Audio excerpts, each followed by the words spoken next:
One person who potentially actually could now be in this situation, you can't really know, right, is Dev1ce and NIP, because if people saw, like, let's be real, from basically almost the beginning of Dev1ce being in NIP, I don't think it's gone the way he thought it would. Like, they had the nice Flashpoint 3 result, then they had that whole period during the summer where they were just sort of like an also run, they weren't close to winning tournaments.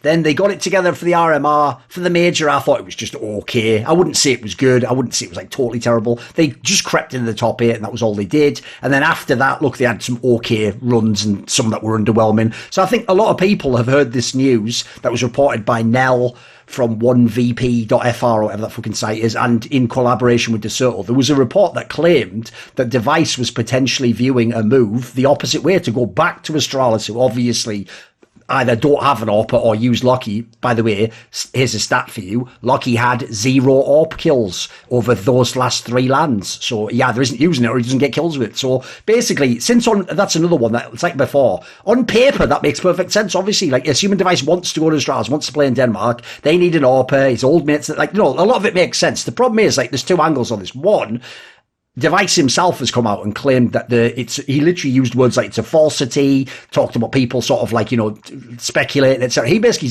made it sound like there was nothing to the rumour and that it was just made up. That was essentially the implication, although I will say he didn't actually call out specifically the journalist, he just said it isn't happening. Like, there's 2 angles we can go with. One is either like, does it happen for real? Like an actual, like, sort of like in the moment thing. And the other one is just speculation. Like, would you want that move to happen? Would you think it would actually be a good move for both parties? So I guess, one, obviously bad move for NIP. I just don't think they could replace him. And I think almost certainly they already have a bunch of sponsorship deals that are tied to Dev1ce being there. I don't know if he'd be listed as a key man or if it just implied because he's under contract that it would be fine. But I really can't imagine how it would not be bad for NIP as an organization if that move were to happen. I think for Astralis, that would solve a lot of problems. I just think they would be the new team overnight, frankly, if they got Dev1ce back. I think the roles would fit better. You wouldn't have to see Glaive opping anymore. Hopefully that runs its course reasonably quickly. But for them, that would be great. I had heard sometime earlier that he had already moved back to Copenhagen before the reports, which, whoever knows, like, what the real reasons are that people move, change teams, etc. But I do recall at the time him specifically saying that, like, his life is in Sweden, he's lived there for a while, etc., doesn't want to go back and forth, move between the 2 countries, like that specifically being a reason. So if that indeed is the case, then, that would seem to have, whatever was driving that seems to have disappeared. It's one way to put it, I think. I don't know whether it was happening, whether it was something that they wanted to happen but could not get done. Like, could I see there having been conversations, NIP essentially saying that, like, you'd have to pay us like millions and millions and millions, it being completely impossible to undo that deal for commercial reasons. So i.e. with like NIP sponsors or with Astralis unable to or unwilling to pay the kind of premium versus the buyout from, which I think Astralis disclosed in their financials at like $700K off the top of my head. Okay. It could be that they looked into it, people were interested, and it couldn't have been done. And then I don't remember how Dev1ce worded his tweet, but, it's like, in these things, it's usually like, it's not happening, I have no interest in being that happening. If that's what he said, I don't remember the exact phrasing, but that doesn't mean that there was never any interest, for example. Like, it might be clear that there's no chance that it happens, in which case, of course, you say, I don't want to do it. And, there's no chance it can happen. I don't know what the details are, but I do think it would be a great pull for Astralis if they could do that. Yeah, I would agree. Like, there's another conclusion I came to on the By the Numbers episode I did, which the VOD, it wasn't out for at the time of this recording, so Lippers couldn't have watched it. Basically, one of the things I pointed out was, if it's the case that one of these parties isn't just explicitly lying, like, it's not the case that, like, for example, Dev1ce never had any intention, never discussed it, and someone's just made up the story, or on the other side, that he was about to go there, and the movie maybe was going to happen, and then he's changed his mind, now he's like, assuming it's not someone just barefaced, brazenly lying, I would assume it's what you're saying. It's all in the minutiae. You basically have to become like a fucking lawyer over the exact wording of how they said it. Like, did he say, like, I have no intention, like you said, or or like I will not be like. There's a million different ways, because the problem is when people read things, they don't think about the language; they just think about what idea it communicates. So to them, the idea communicated to them from his statement is basically like it was never happening, and then. That might not have been exactly how he phrased it, though. I agree. There's certainly a lot of room for vagary. I would just say this.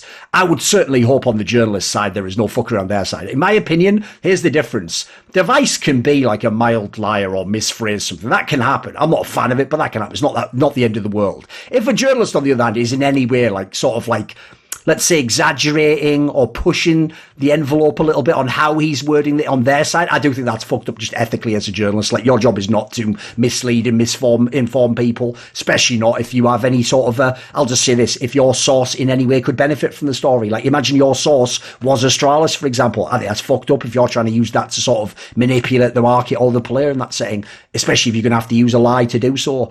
It's one thing if you just tell the truth to it. Yeah, you can leak information, of course. One thing I would ask is this, though. This is the angle I have, right? I personally don't think it will happen, because I actually get the vibe personally that despite what he might have said publicly, I don't think actually Dev1ce necessarily fucks with some of the management type people in Astralis. I think certainly, obviously, people like Glaive and Zipnix, I'm sure he likes. Apparently he's been friends with Glaive since like school or whatever, but I don't think that I don't think he necessarily gives a fuck about blame F4 config. That's not necessarily like a reason to rush back to the team. So even though I do agree, of the two rosters, I think if you put Dev1ce on a Astralis, that would be the better team. I actually think both teams have a lot of flaws in them. But my issue is this, and this is the bigger deal. Bear in mind, Dev1ce has claimed it's not going to happen, right? And he's essentially implying he's going to stay with Nip. Here's the reason why it's a problem that we're even speculating about this move, Lopez, is if he did indeed leave Nip, I'm with you. They're fucked. There's no replacement. There's no one they can get to come in and take this guy's spot. So if he leaves, right, and your entire team, I would suggest this. If Dev1ce left Nip tomorrow, Nip isn't even a top 10 team. Dude, they might not even be a top 15 team. They might be like 17th best team in the world or something. If one player does that much to your team, you've either fucked up massively how you've dealt with it, that you would even consider leaving, or B, you've got a pretty badly constructed team, I think. I think the implications for Nip here are pretty bad. Yeah, I fully agree. And I mean, I think I don't know any of this. I haven't talked to anybody. No one's told me it. But I suspect that the reason that NIP was so set on always keeping an academy team on the roster for the longest time was that happens to be the one way that you can kind of keep payroll in check in Counter-Strike, is for every device at whatever salary he is, that I'm sure is very comfortable, very high, one of the highest in the industry. You have somebody who's on there for like a couple of K a month. And, that balances that out to somebody in the middle of the pack. So I suspect that both for the reasons that, one, it helps you recruit for your academy team if you always have a spot, because it gives people hope that they have a chance to actually get someplace from there. And also for sort of just like cost reasons, they presumably wanted to keep somebody there. But I agree. I mean, I don't know if NIP is a top 15 team. If Dev1ce leaves, that's obviously problematic. I also don't know that I really see them turning into like an elite team. I think they're just going to be a good enough team. Like, Dev1ce is one of those guys around whom I think you can just build like a very good team that'll be like in the top 8s, make some semis, etc. Because like it's like the style he plays, etc. You can just kind of build around that, I think. But it's not clear how you go from there to actually like contending for the biggest titles, and that's a tough place to be, I think. The thing to me, dude, is if I'm them, I'd just stop speaking Swedish. Like, what's the upside at this point in time? For a start off, their T-side's a dog shit, mate. It's not like they are some well-oiled machine where everyone's on the same page. They're not. So they're already not getting some massive edge from speaking Swedish. But speaking Swedish effectively just limits who you can recruit to the team. Because I'm with you, dude. Think about it, right? Listen, at the time we're actually recording this video, there's been 2 massive announcements, which were the ones that people know. Like, Rops has gone to FaZe Clan and Monacy has joined G2. If I was a fan of NIP or Dev1ce, I would be sat there like, wait a minute, so all we get is S-Attack and that's it. That's it. We're not making any more moves. Like, we're not signing any of these big people. Like, oh, wait, no, we can't because none of them speak Swedish. So essentially the only players we can sign is like Fnatic players who don't want to leave, or who? Like, nobody. Like, I think Nip's painted themselves into a corner on this move, mate. Like, if I was a Dev1ce or just a Nip fan, I would hate this. I 100% agree. Could not agree more. I could not agree more. I think any team that isn't from like any team where people speak even like passable English, I think they'd be better off switching to English today, just for the player base that they get, and for the pipeline of potential recruits in the future. I think one of the big mistakes in MIBR was when we went back from the international roster to the fully Brazilian team. I think it was very hard to see how that roster in particular was going to work. When we brought back Taco and Phelps for Stewie and Tarek, it was very hard to see how that roster could work, one. And two, it made it so hard to think about going back international after that. Because who's gonna want to join when they're always gonna be? It's like the old NIP roster thing from the early CSGO. And then two, I think you can make that move with that swap once. I think it becomes harder to kind of shuttle back and forth. So what I was advocating for at the time, and clearly I did not have enough say in the organization back then to sort of just decide on my own, was that you start trying to brand it more towards think like FC Barcelona, Real Madrid. Sure, they represent those cities, those communities, the people from there, but if you're from those places, you want the best people representing your city. That's what you actually want. And I think if we'd done that back then, there would have been many other much better players with longer careers ahead of them that we could have picked up to fill those last couple of slots. And I think that would have also prolonged the careers of both Kolben and Fallen at the top level. Because, I think there would have been many players who would have wanted to play with them. But there was just no way to kind of go back there anymore. And I think I think in particular Cold, I suspect, would have been much happier to continue living in California, play out of there instead of having to move to Europe. Because the other angle as well is, I also think this actually says something that's pretty fucked up about Astralis. You'll notice when we were discussing, if Dev1ce goes back to Astralis, we didn't say they just become the number one team and win the next major. Mate, if you're signing a player like Dev1ce to your team and you don't become the number one team, you've also fucked up building your team. You've done something wrong with the construction of your organisation, because this should be the most obvious.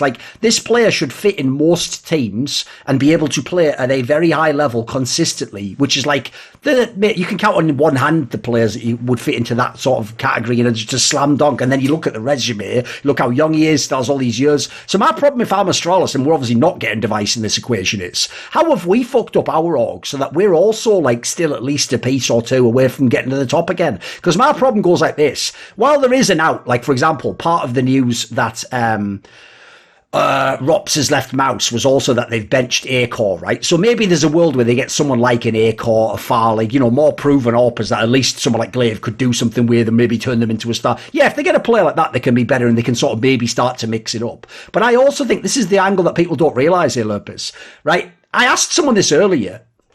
What big signings is Astralis famous for? They aren't famous for signings. They just aren't, dude. They don't sign players. Think about it. To go to them signing good players, you have to go back to when they got people like fucking Kirby way back in the day, when they got fucking Magisk. The players they've signed are either people who aren't that good. So it was Esatag, Bobski. These were lesser players that they signed for cheap.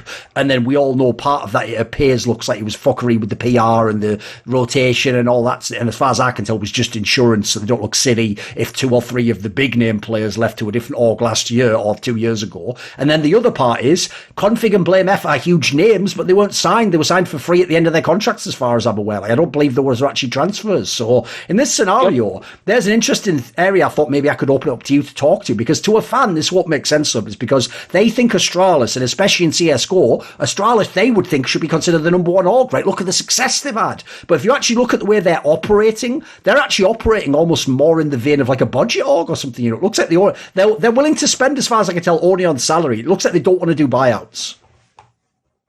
Yeah, I mean, if I think about the job of an executive in any company in terms of just capital allocation, a buyout has to be a very specific thing, very specific player for that to be a good use of cash.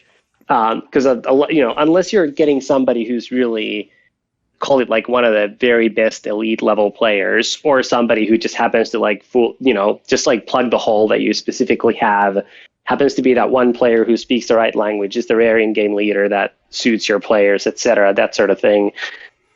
Like, it's just money that just disappears overnight, and the players will forget in a month, and that's not going to accrue any benefit for you anywhere else.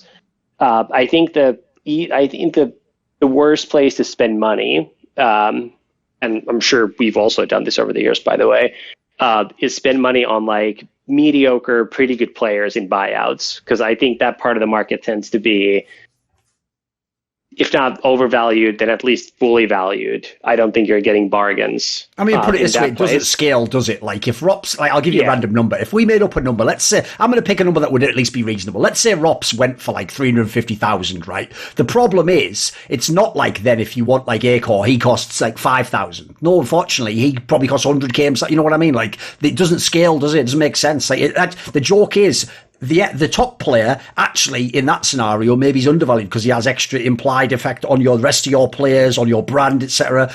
If we're talking about just actual player level, yeah, basically, I'll ask it this way. Like, forget the Ropses, the Devices, Ziwu, these level of player where people feel like it's a slam dunk if you sign them. And like I said, someone like a Ziwu or a Simple, you could also market the fuck out of them. Obviously, they're like global superstars. Now, our question would be this. Let's say I took like a middle of the pack player. So I'll take one actually. Let's say instead of Rops, it's just Frozen. He's actually a pretty good player, to be fair. Maybe he could be a star next year, but he was probably more like on the brink this year. He was like a good player, but not like a great player. If a player like that had 3 months left on his contract and the buyout's 100k, you just wait the 3 months, right? Also, that's the part where you also sometimes get squeezed, because as you know, there might be situations for various reasons where some deal is contingent on another deal taking place, for example, that kind of forces your hand, or maybe there's a roster lock for a major, for example, sure. Yeah, and things like that end up kind of forcing your hand to overpaying for something. But put it this way, like, I think if you let's just, for sake of argument, let's say the fair value for Simple, Nico, Zywu is $1 million each.